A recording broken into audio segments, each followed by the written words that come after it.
Penny, these are all liberal icons who are falling here. Well, Charlie Rose has a 48-year broadcasting career vaporized in 24 hours. Penny Young-Nance is president of Concerned Women for America. She joins us. Penny, these are all liberal icons who are falling here, not just Charlie Rose, Kevin Spacey. That's like the coolest TV drama for liberals and progressives. Then you have Harvey Weinstein, the maker of all the upscale Oscar bait chick flicks. Is there a pattern one can discern here about supposedly the side of women and what they're actually like in private?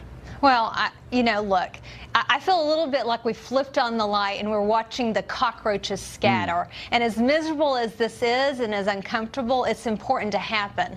We have to expose this in order to get rid of the moral decay. And honestly, Mark, this isn't just a Democrat issue. It's a Republican and a Democrat issue. And we've got to be honest about that. The EEOC estimates that, I think this is a high number, that 1 in 4 women have experienced sexual harassment in the workplace. Regardless of what the number is, it's horrific, and we have to be serious about it, and we've got to step forward and meet this head on and deal with it, because it's a heart issue. But I do have to say that I wonder 20 years ago if Patty Murray and Dianne Feinstein and Susan Collins had stepped forward and challenged Bill Clinton, if we would be further down the road.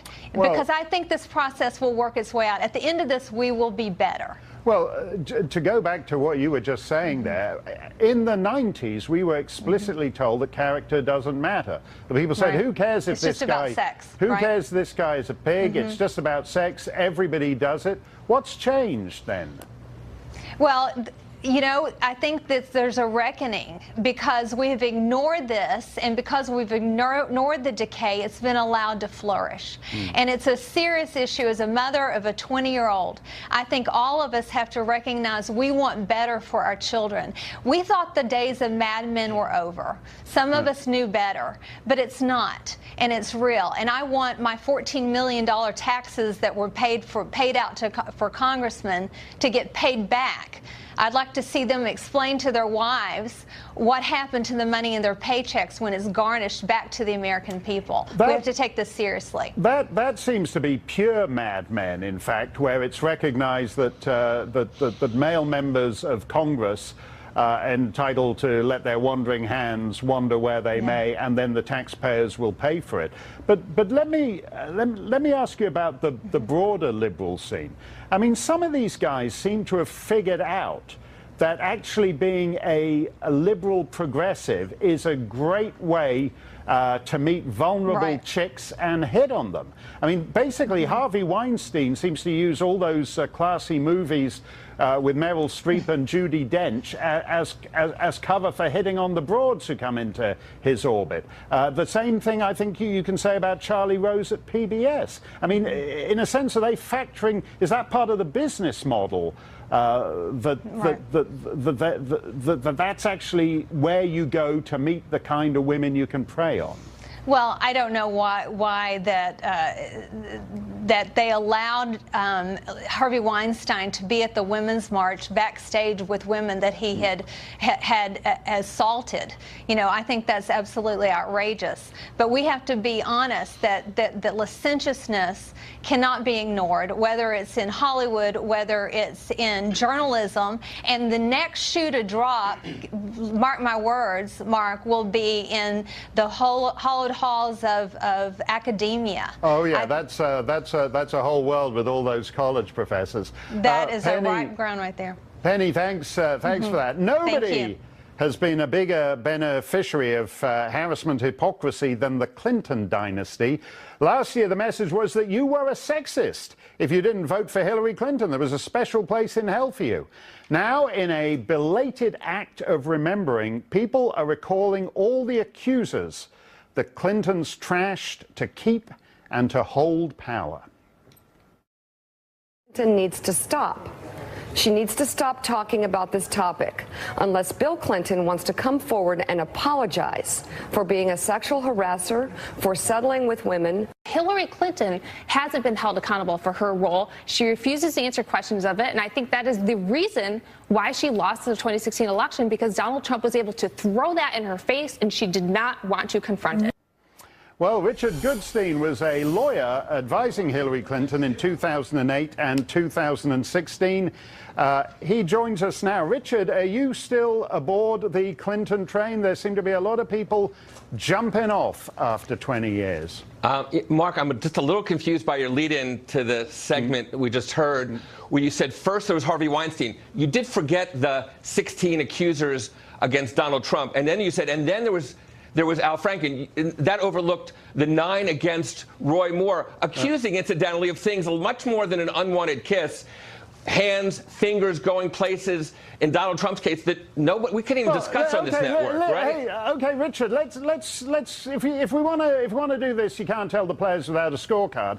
I agree with what Penny was saying. This is taxpayers' money that has gone to settle 200 cases in Congress. And I would like to know the names, and then we'll have a final score, Democrats and Republicans. Do you support the revelation, the release of those names? Absolutely. I think it is scandalous. I agree with what Penny said in many regards. She said it's not a Democratic or Republican problem.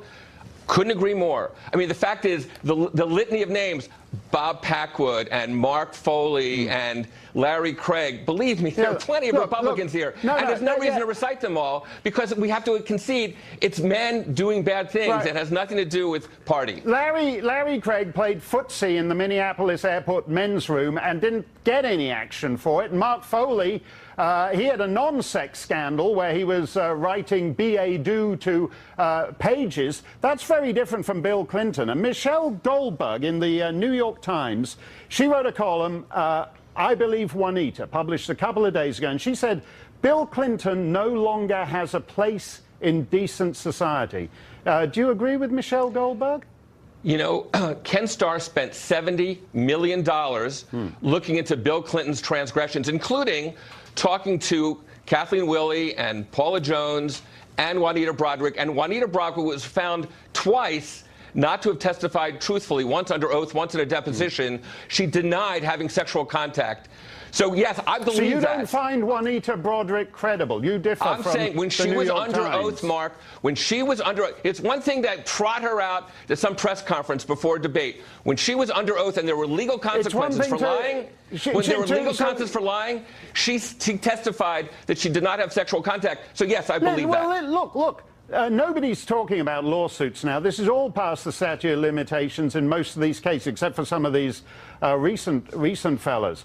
But basically, Michelle Goldberg is writing in the New York Times that she believes a rapist was a 2-term president of the United States. And what I'm saying is, I don't know why Michelle Goldberg would believe somebody who, under oath, twice denied having sexual contact with Bill Clinton. You'll have to ask Michelle Goldberg why she does. So you can call Bill Clinton anything you want. We know what Donald Trump has bragged about. Well, maybe she believes her, Richard, because your candidate, Hillary Clinton, told us that you should always believe women.